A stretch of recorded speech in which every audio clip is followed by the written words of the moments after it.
আমার বিয়ে হলো বাবা মারা যাওয়ার 1 বছর পরে। বিয়ের 5 মাস পরেই আমার জন্মদিন এলো। আমার স্বামী নিলয় জন্মদিনে আমাকে গিফট করলো একটা সোনার রিং আর একটা নীল রঙের শাড়ি, সাথে একটা কেকও আনলো সবাই মিলে খাওয়ার জন্য।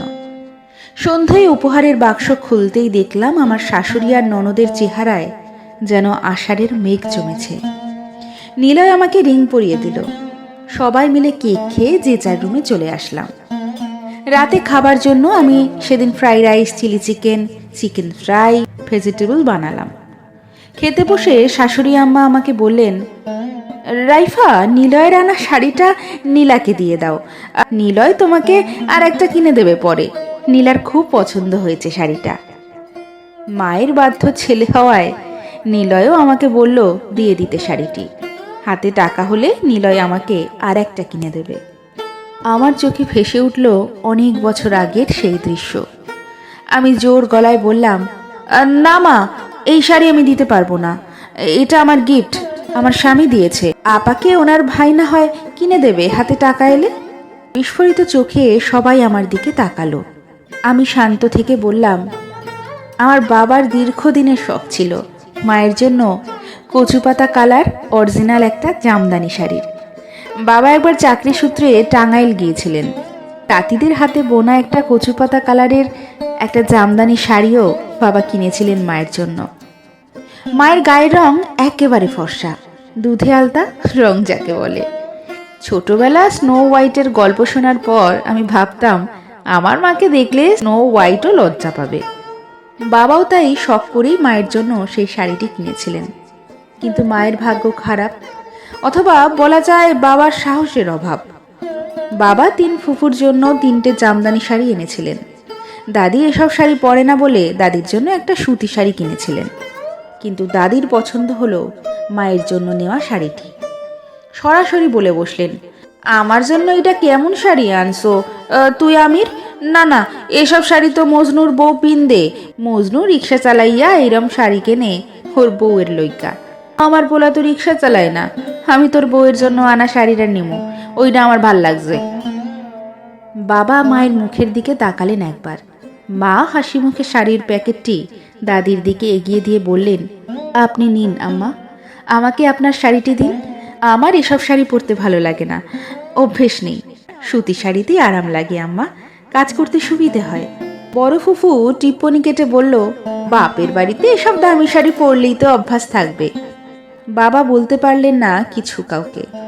তখন আমার বয়স কত আর, 15 বছরের আমি স্পষ্ট দেখলাম মায়ের বিবর্ণ হাসি মুখ, অশ্রু টলটলে চোখ আর বাবার পরাজিত মুখ। পরের ঈদেই দাদি শাড়িটি বড় চাচিকে দিয়ে দিলেন। ওনার এসব পরতে ভালো লাগে না বলে। বাবা অ্যাক্সিডেন্টে পা হারালেন সেই বছর। মায়ের জন্য আর জামদানি শাড়ি কেনা হলো না। চাচি প্রায় সময় শাড়িটি পরে। সেই শাড়ি দেখলে মায়ের কেমন লাগতো জানি না, কিন্তু আমার বুকের ভেতর একটা ক্ষোভ মাথাচাড়া দিয়ে উঠত। আমি তখন থেকে আমার দাদি চাচিকে অপছন্দ করা শুরু করি।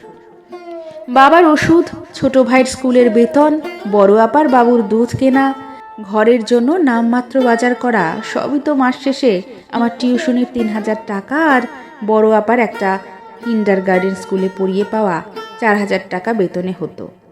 এই টাকার মধ্যে থেকে আমার উপায় ছিল না মায়ের জন্য এরকম দামি একটা শাড়ি কেনার। মাঝে মাঝে বাবার ওষুধ শেষ হলে বাবার সবার আড়ালে আমার 2 হাত চেপে ধরে বলতেন, আমার আর ওষুধ লাগবে না রে মা, তুই কয়েক মাসের ওষুধের টাকা জমিয়ে তোর মাকে একটা জামদানি শাড়ি কিনে দিবি মা। আমার খুব শখ ছিল তোর মাকে এই শাড়িতে দেখার। আমি বাবাকে মৃদু ধমক দিয়ে চুপ করিয়ে দিতাম।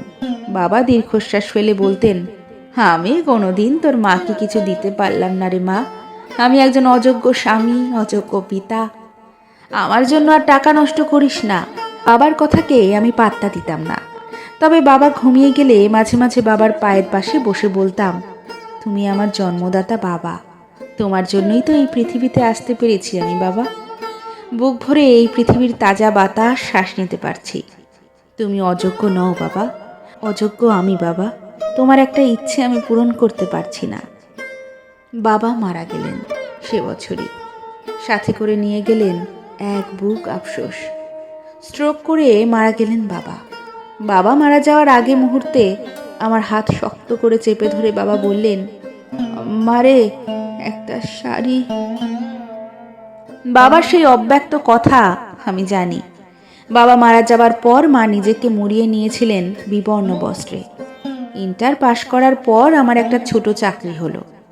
প্রথম কয়েক মাসের বেতনের টাকা জমিয়ে আমি মায়ের জন্য একটা কচু পাতা রঙের জামদানি শাড়ি কিনেছিলাম। সেই শাড়ি বুকে জড়িয়ে ধরে মা বললেন, এখন আর কি হবে রে মা এই শাড়ি দিয়ে? আমাকে এই শাড়ি পরনে দেখতে চাওয়া মানুষটা তো নেই। এখন আমি অপেক্ষায় আছি কাপনের কাপড় পরার। আমার কান্নারা গলায় দলা পাকিয়ে আটকে ছিল। মা সেই শাড়ি কখনো পরেনি, আমরা আর জোরও করিনি।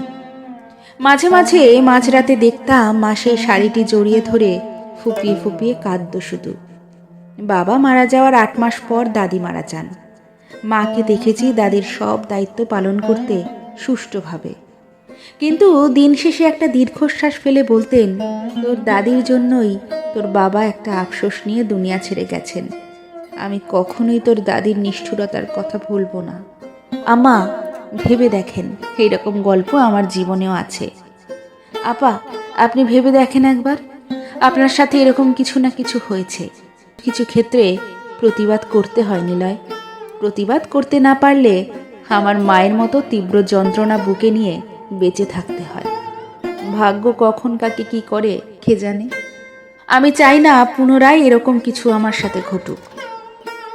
নীলা আপা চোখের পানি মুছে আমাকে জড়িয়ে ধরে বললেন, তোদের দুলাভাইও আমাকে একজোড়া কানের দুল দিয়েছিল বিদেশ থেকে আসার পর।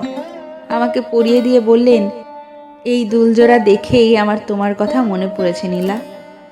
তোমাকে খুব সুন্দর লাগছে, সব সময় এই দুল পরে থেকো, আমি মন ভরে দেখব তোমায়। কিন্তু আমার শাশুড়ি সেটা পছন্দ হয়ে গেল। তোর দুলাভাইও মায়ের পছন্দ শুনে দিয়ে দিলেন। আমাকে বললেন পরের বার আসার সময় উনি আমার জন্য আরেক জোড়া দুল আনবেন। এমন না যে আমার শাশুড়ির জন্য উনি কিছু আনেননি, ওনার জন্য একটা গলার চেইন এনেছিলেন। তবুও আমার শাশুড়ি আমাকে দুল জোড়া দেননি। পরের বার তো উনি লাশ হয়ে ফিরলেন রে ডাইফা। আজও আমার মনে পড়ে আমার স্বামীর পছন্দ করে আনা সেই দুলের কথা।